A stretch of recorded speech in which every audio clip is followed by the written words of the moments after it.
Decidir no contaminarnos con lo que nos ofrecen en estos tiempos, por inofensivo que parezca, será lo único que nos mantendrá puros, viviendo dentro, sin ser de adentro. Vuelvo a repetir.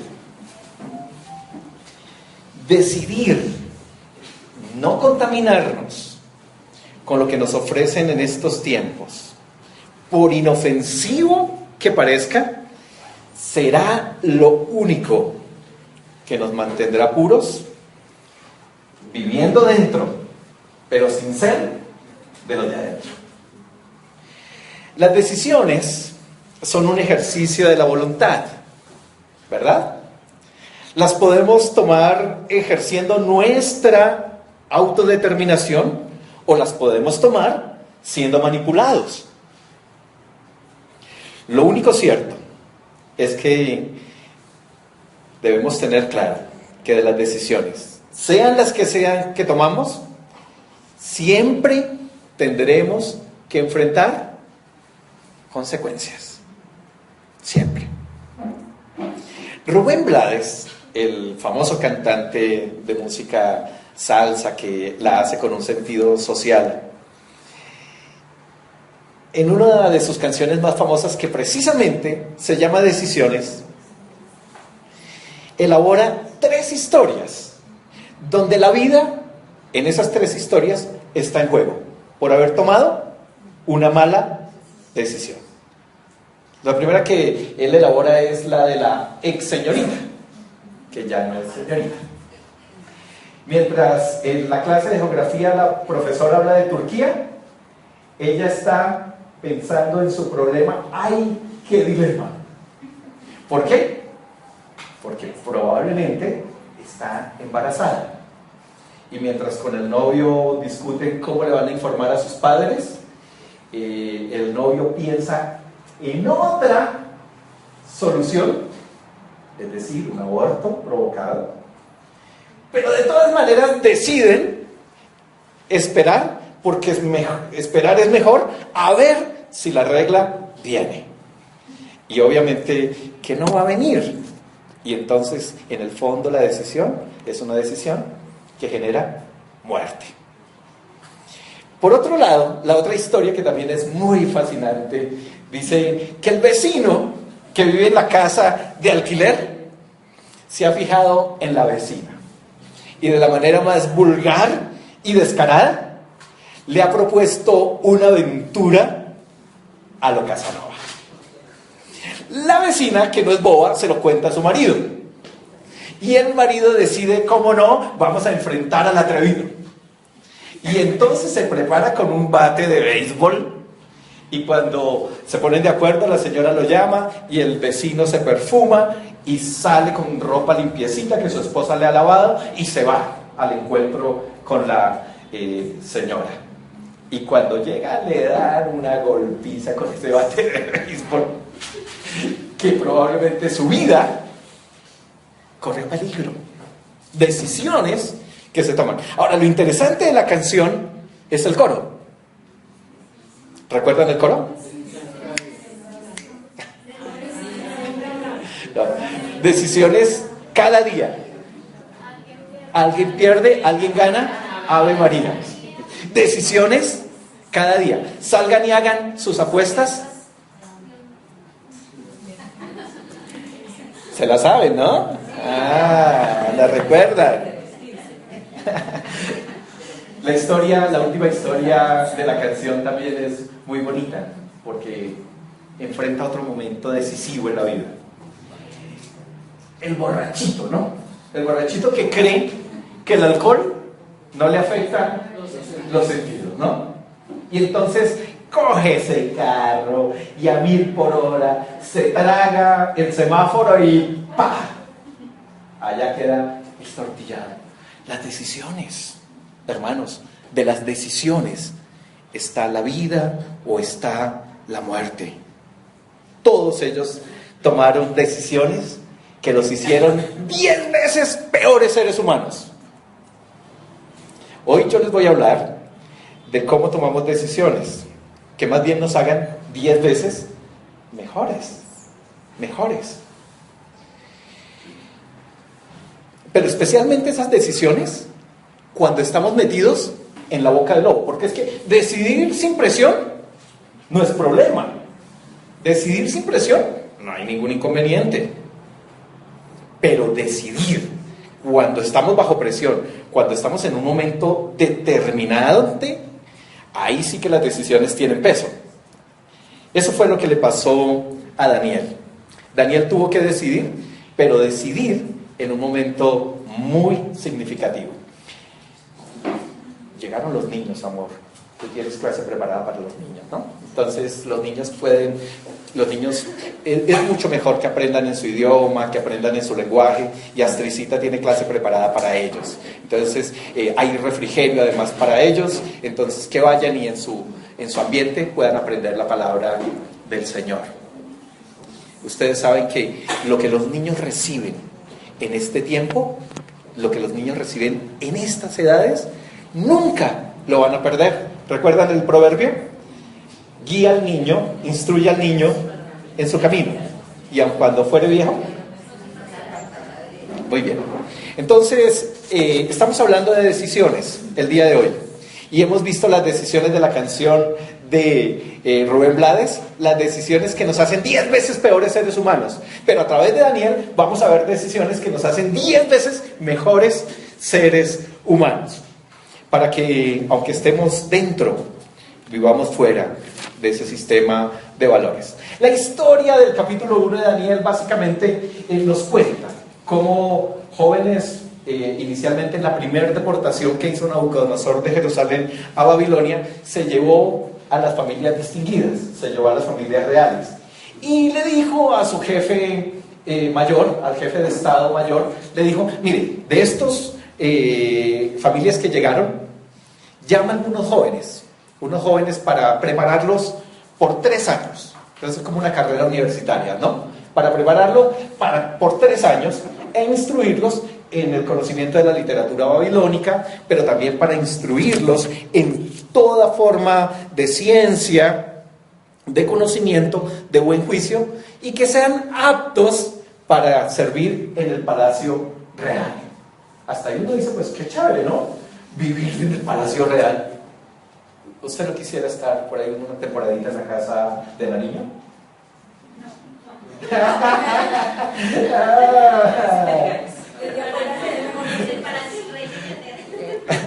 Otros dicen: no, yo mejor quiero estar en Miraflores con Maduro.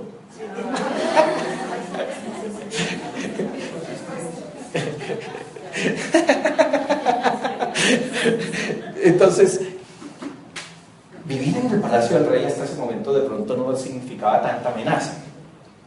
Dice que los debían llevar, instruir en esas ramas del saber, y que estos jóvenes tuvieran unas condiciones, que estuvieran dotados de conocimiento y de buen juicio, y que fueran aptos para servir en el palacio real. Les dijo que les enseñara el idioma.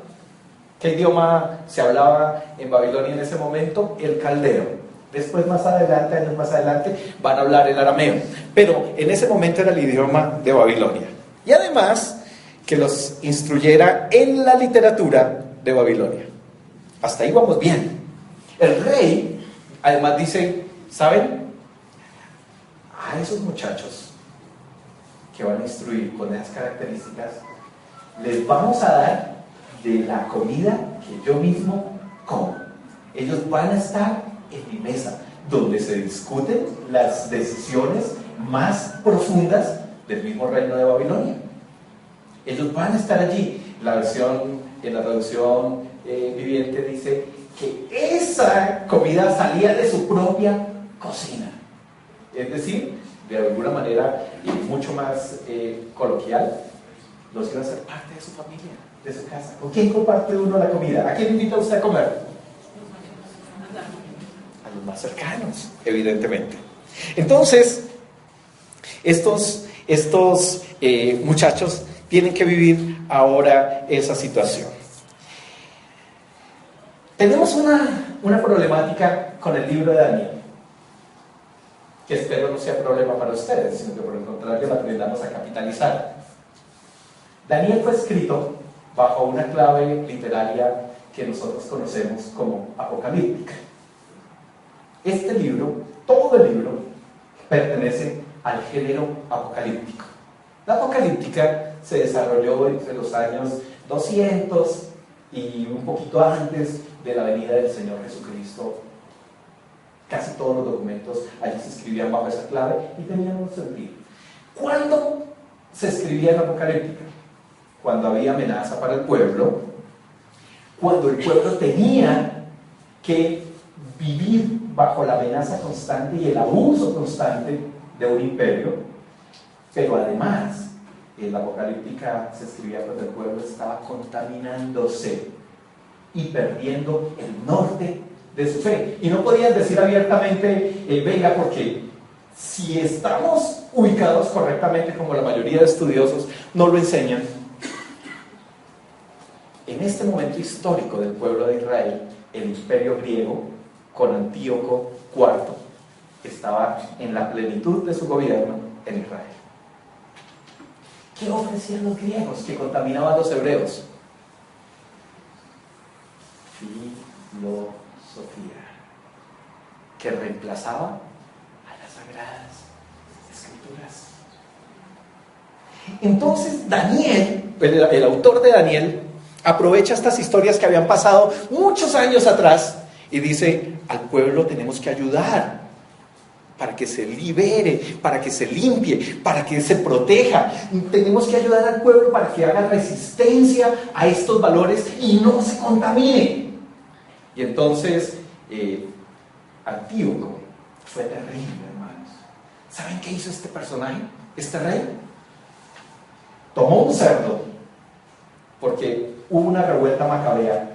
Tomó un cerdo y lo sacrificó en el altar del templo.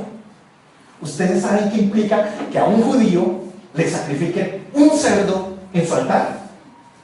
Muchos marranos. Esos griegos, ¿no? Ellos fue lo que hicieron. Pero como si fuera poco, ¿saben qué hizo Antíoco?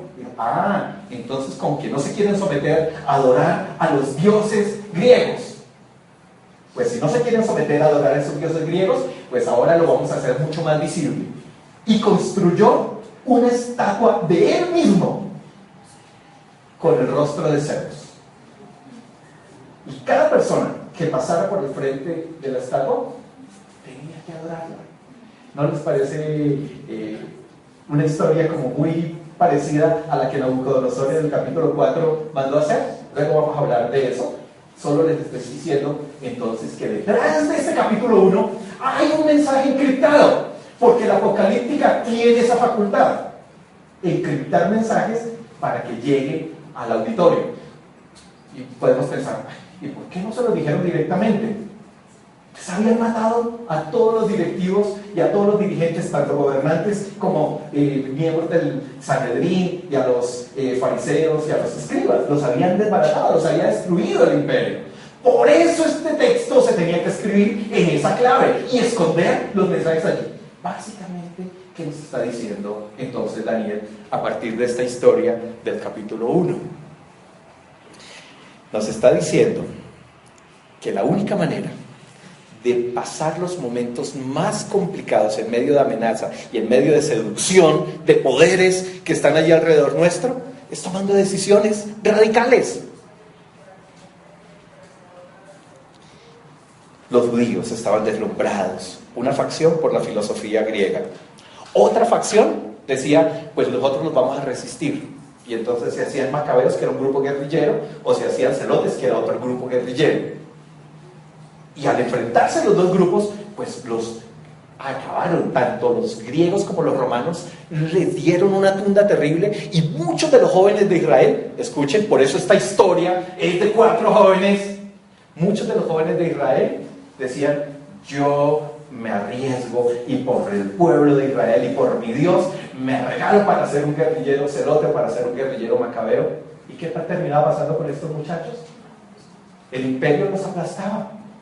Entonces ahora el autor de Daniel nos va a decir, hay una forma, muchachos, Hay una forma de enfrentar los poderes, de ser inteligentes, de ser sabios, de tener conocimiento, sin necesidad de mezclarnos con esos poderes. Viviendo, aunque estamos dentro de eso, viviendo sin estar dentro. Miremos entonces esas decisiones que el libro de Daniel nos comunica en este día. La manera que él no quiso someterse a ese imperio, a esa imposición que era tan seductora. ¿Qué fue lo primero que hizo Daniel, hermanos? Dice en el verso número 8. Sin embargo, Daniel estaba decidido a no contaminarse con la comida y el vino dados por el rey. Daniel estaba decidido a no contaminarse. Todo parte de una decisión. A ver, ¿qué era la experiencia aquí? ¿Qué era el problema aquí? Es comida, es vino. El pueblo de Israel podía tomar vino, eso es cultural. El pueblo de Israel tomaba vino.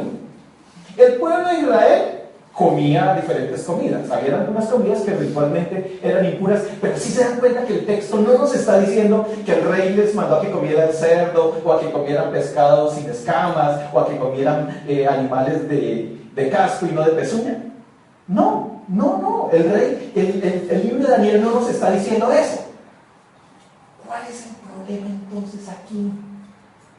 ¿Saben? Las comidas generan coloquios, generan conversaciones, las comidas nos van metiendo. El problema aquí era tener ese contacto y hacerse de alguna manera parte del sistema del mismo rey. Ser tan amigos, ser tan compinches del sistema que después no pudieran ser objetivos. El problema aquí también para nosotros es ese. ¿Saben, hermanos? Lo menos amenazante es la comida. La comida es lo más delicioso y lo más saludable. ¿Cómo los conquistaron a los hombres la gran mayoría de nuestras amadas, no? Por la barriga. Al hombre se conquista por la barriga, mija, le decía la mamá, ¿no?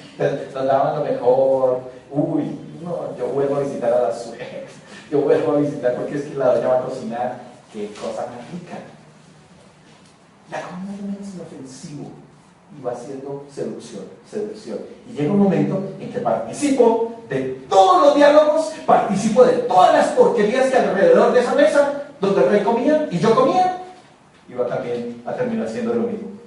Daniel dice, no, yo de esa comida no como, porque yo no quiero participar de eso. Muchachos, ustedes hoy no ven la mesa del rey. Ustedes oyen la universidad, el colegio, las redes sociales. Allí hay seducciones. Allí nos van metiendo de manera muy sutil. Y de repente terminamos tan involucrados haciendo lo que todo el mundo hace y creyendo que estoy bien. ¿Saben cuál es el problema más grande de la contaminación en nuestro tiempo? Que no nos damos cuenta. Estamos contaminados y no nos damos cuenta.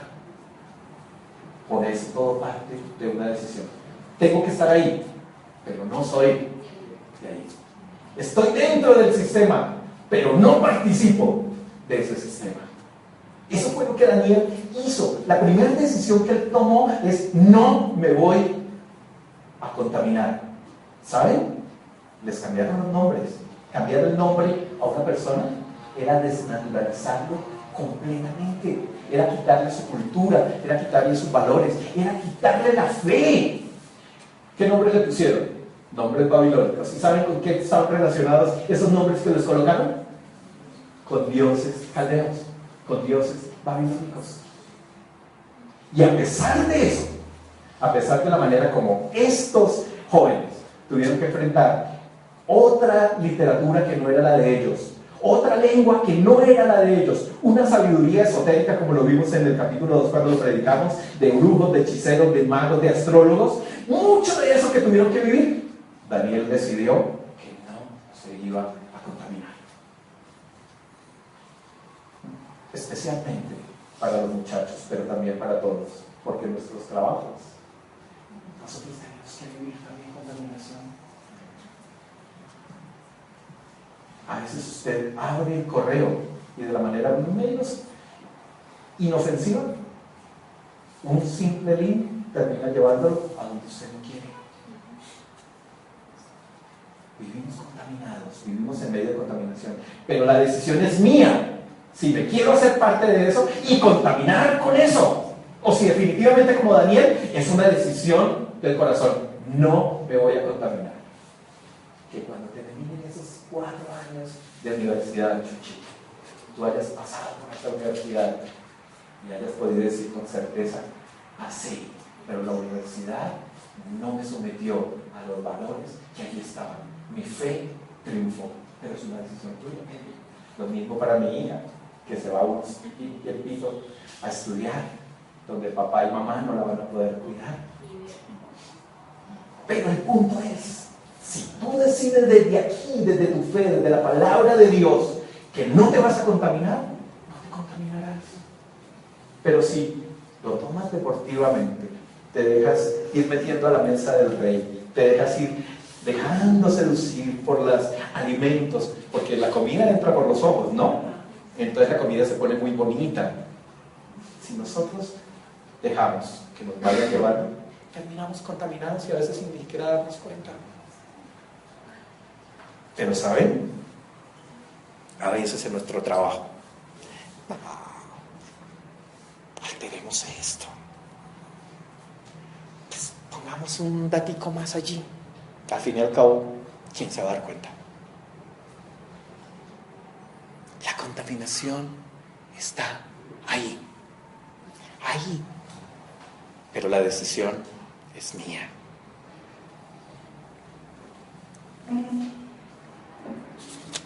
La presión que sufría Daniel era igual o peor que la nuestra. Pero todo parte de una decisión. Querer vivir sin contaminarnos. Eso es lo que la palabra del Señor nos está expresando. ¿Cuál era la clave aquí detrás de esta historia? La clave apocalíptica que está encriptada allí y que si nosotros no sabemos eso, pues no lo podemos definir. ¿Saben? Había un grupo que se estaba empezando a fortalecer en Israel, que se llamaba el grupo de los saduceos.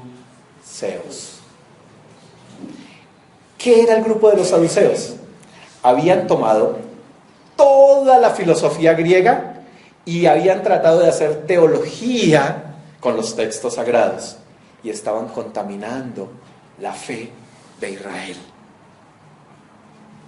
La única manera de mantener esta palabra pura es decidiendo que no la vamos a mezclar con nada. El pueblo de Israel que recibió este libro lo entendió perfectamente. Ese era el llamado que Dios les estaba haciendo a través de este libro. Y ellos lo captaron, ellos lo entendieron. Pero bueno, decidió no contaminarse. Pero además, ¿saben? Decidió ser propositivo. No, porque ¿qué razón tiene? No, es que mi fe es inconmovible. Dios lo dijo y así aunque me maten. Eso es fanatismo, hermanos. Eso es extremismo. Daniel fue inteligente. Daniel fue propositivo. Y creo que nosotros necesitamos aprender a leer esas realidades para actuar de manera propositiva y buscar alternativas en momentos adecuados que vayan en coherencia a nuestra fe. ¿Qué hizo Daniel? Viene y le dice el jefe mayor, le dice, mire, el rey dio esta orden. Pero de todas maneras, yo te quiero pedir un favor. No nos hagas comer de esa comida. Es que, mire que la proteína animal me cae mal, la proteína animal me engorda, me sube los triglicéridos. ¿Por qué no me ayuda? Y el jefe mayor le dice, uy, no, no, usted no sabe con quién lo que me está pidiendo. Ustedes llegan a estar más flacos que los jóvenes de su edad y más pálidos que los jóvenes de su edad. ¿Y sabe qué hace el rey? Corte franela, como decían en la antigüedad, ¿no? Me quita la cabeza. De todas maneras, el jefe mayor deja un asistente para que los cuide a los muchachos. Y Daniel, una vez más, propositivo, decide ser propositivo, se acerca y le dice, le propongo una vaina. 10 días, solo 10 días. Haga una prueba por 10 días. Si al cabo de esos 10 días estamos peor que los muchachos, que los demás de nuestra edad, pues usted toma las decisiones que quiera. Pero si estamos mejor o estamos igual, pues déjenos comer la dieta que nosotros queremos. Y efectivamente, el asistente accede. ¿Qué sucede al cabo de los 10 días?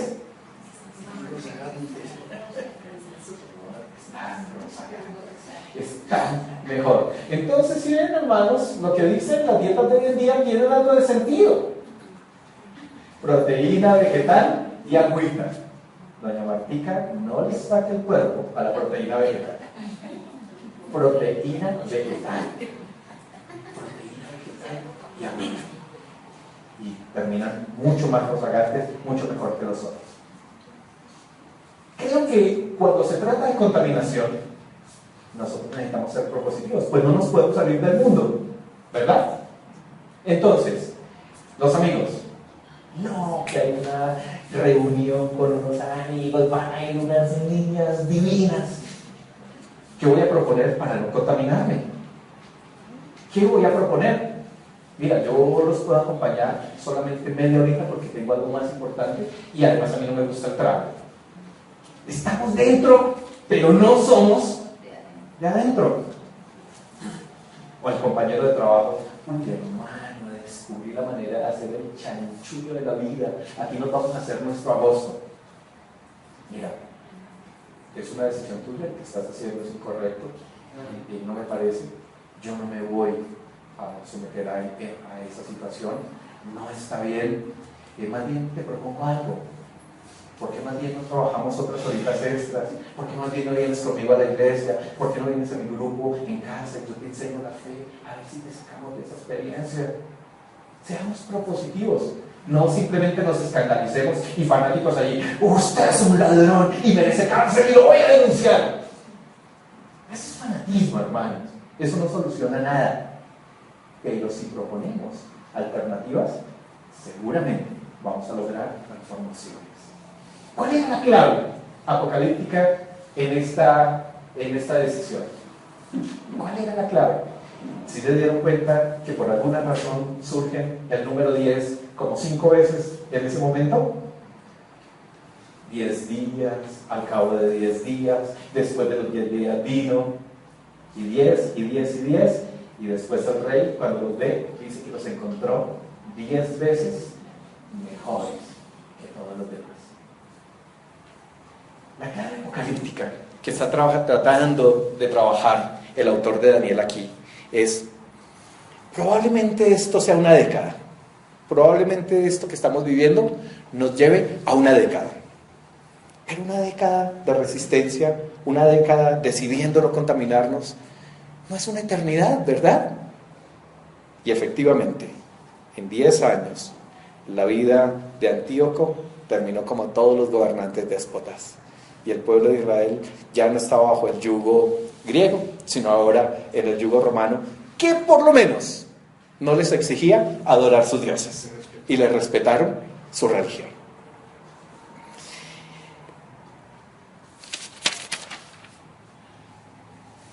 Tenemos varias alternativas entonces, hermanos. Actuar con fanatismo y morir, o proponer para protegernos y modelar para otros.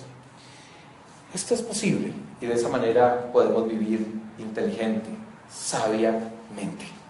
Ustedes, como yo, todos los días tenemos que tomar decisiones. El punto es, ¿qué alternativas tenemos? ¿Qué proponemos para no contaminarnos? No, pero es que al fin y al cabo yo no lo veo tan inofensivo, tan yo no lo veo tan complicado, yo lo veo inofensivo. Ay, hermanos, el problema más grande del pueblo de Dios es que nos metieron los dedos en la boca y no nos dimos cuenta. Usted se contamina a diario, como yo.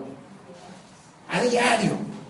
Hay vientos de doctrina que aparecen por doquier.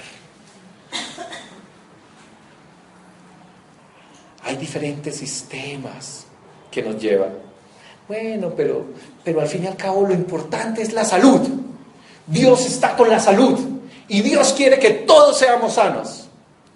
Y pues si la oración de los hermanos y del pastor no sirve, pues voy donde el chamán.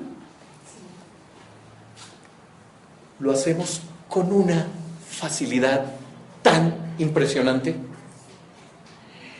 Yo no estoy en contra de la medicina biológica ni de la medicina alternativa, pero con partes de esa medicina que espiritualizan y que hacen conjuros y vainas de Oriente, con eso sí no estoy de acuerdo, porque eso contamina nuestra vida, contamina nuestra alma, contamina nuestro espíritu. Y facilito, después de hacer mi devocional, entonces me voy a alguna hora de yoga. Estamos tan contaminados, hermanos, y no nos hemos dado cuenta. A nosotros ya no nos tiene que llegar esto en clave apocalíptica. Esto nos tiene que llegar en profecía, como el libro nos fue dado. Y por eso hoy, delante de Dios, en obediencia a Dios, yo denuncio estas cosas. ¿Para qué? No para hacerlo sentir mal, hermanos, porque yo mismo soy parte de eso. Yo soy tan humano como ustedes. Y también a cada rato, me tilas de caminar otra vez. Más bien es para que juntos pongamos límites, parámetros, busquemos sabiduría, tomemos las decisiones correctas en el momento correcto y de esta forma entonces liberarnos de esto que nos seduce, de esto que nos contamina. Propositivos, alternativa para estas cosas que nos desafían y que nos seducen de una manera tan irresistible. ¿Qué más decidió Daniel? Entonces, número 1, decidió no contaminarse. Número 2, decidió ser propositivo. Y número 3, decidió ser instruido por Dios. Vean el verso 17.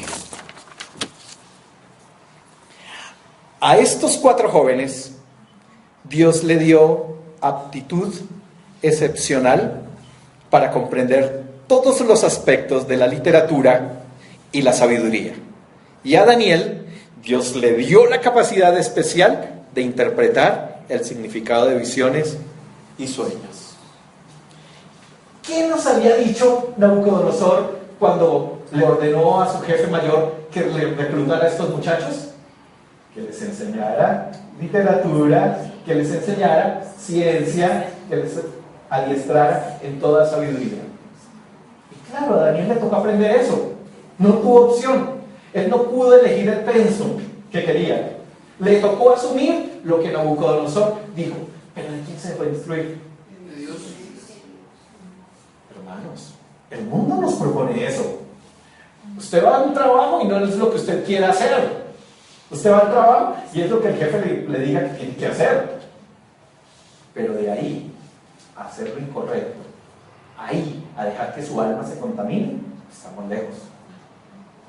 Porque si decidimos ser instruidos por Dios, entonces también vamos a estar libres y protegidos de contaminación. Yo he descubierto, hermanos, este mensaje me da durísimo, me pega muy duro. Al leer este texto, he descubierto que definitivamente la sutileza del diablo es tenaz. El diablo nos mete en ese mundo de valores, ¿verdad? De la sociedad. El dinero, el orgullo, el lujo, ese materialismo. El diablo nos mete ahí y nosotros empezamos a dar vueltas allí. Nos deslumbra. Y entonces, es que yo quiero aprender a manejar ese tema al derecho y al revés. Y no nos damos cuenta que eso es como un torbellino, que es como esos remolinos que se hacen en los ríos. Una vez nos metemos en esa ciencia, nos empezamos a meter en eso, los que somos inquietos intelectualmente, empezamos a... ¿Qué problema?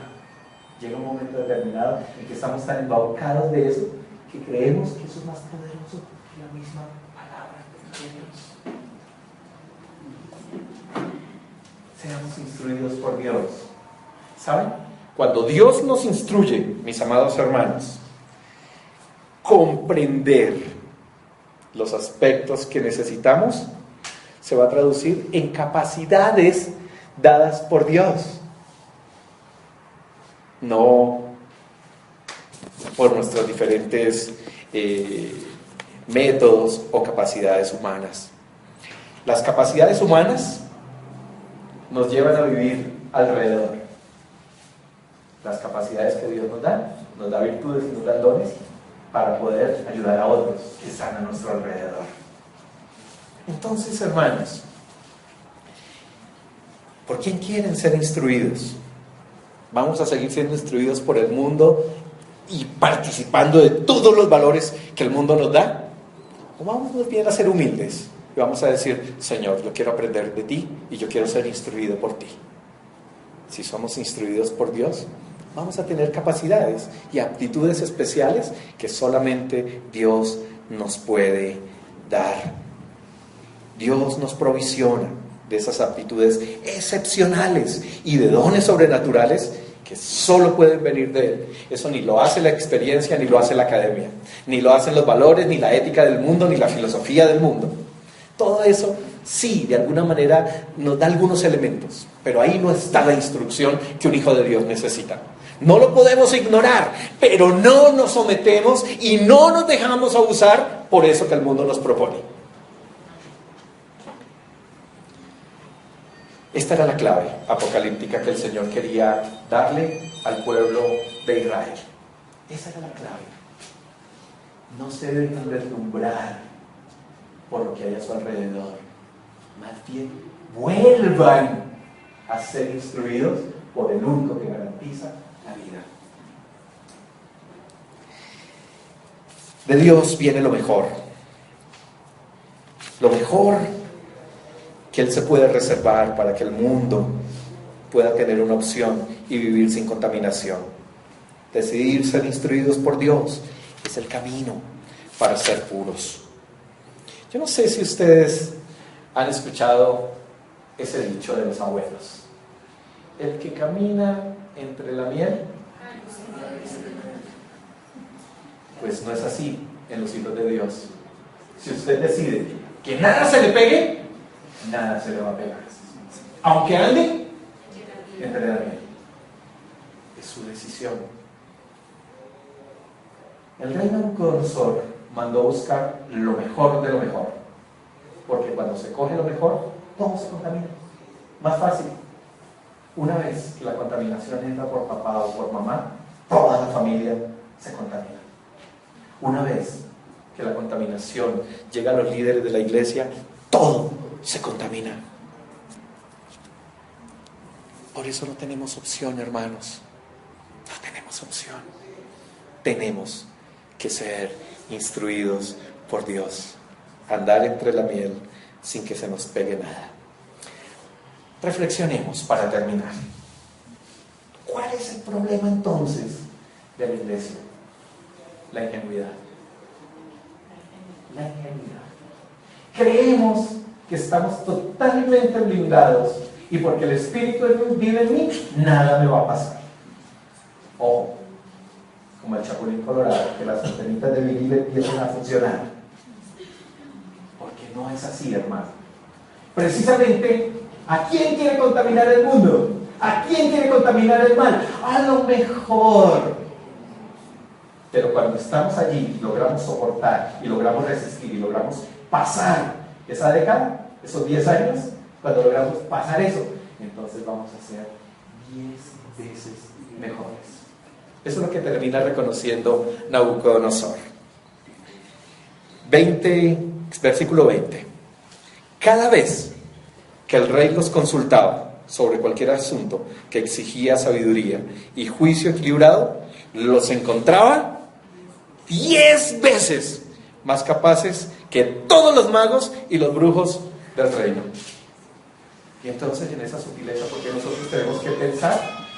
¿Por qué tenemos que pensar nosotros, hermanos, que otros nos van a solucionar el problema? ¿Por qué tenemos que buscar? ¿Por qué tenemos que esperar que otros nos solucionen el problema? Si nosotros somos 10 veces mejores, solo si estamos puros. Si no estamos puros, podemos ser 10 veces peores. Que Dios nos ayude, hermanos, a encontrar la pureza. Y cuando habla aquí de pureza, no es de esos simples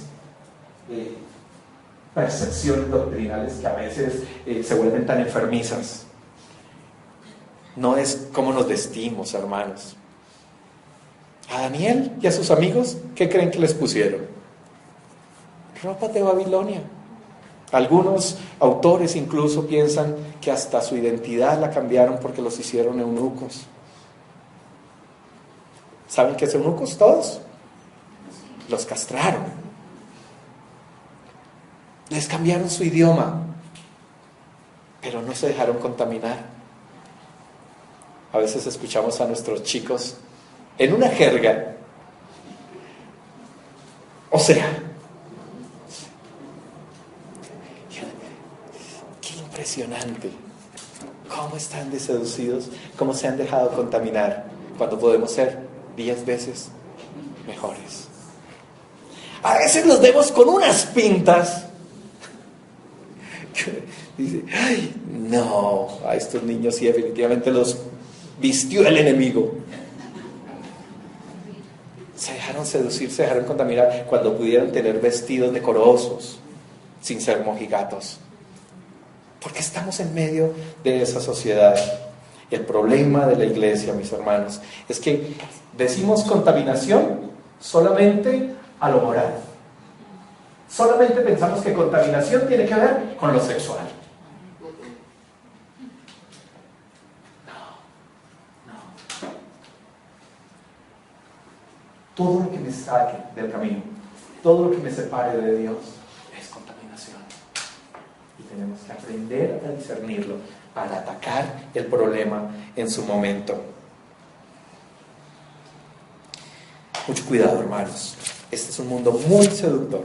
Más que nunca estamos viviendo en medio de eso. Pero también más que nunca Dios nos encuentra hoy con un mensaje que ya no está encriptado, sino que está completamente dado en profecía para decirnos: es posible, estando dentro, vivir sin contaminarnos, mantenernos puros.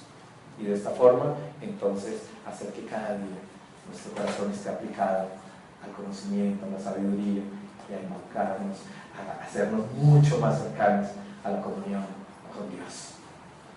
Cierre sus ojos. Vamos a orar.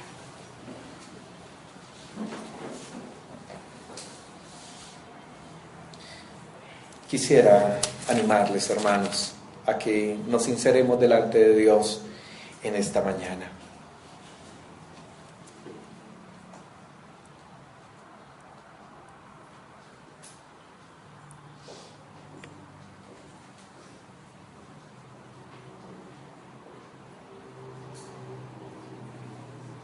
Muchas veces lo que nosotros consideramos que contamina, realmente no es nada comparado con lo que sí estamos haciendo, y que de verdad contamina el alma, contamina el espíritu, contamina nuestra fe.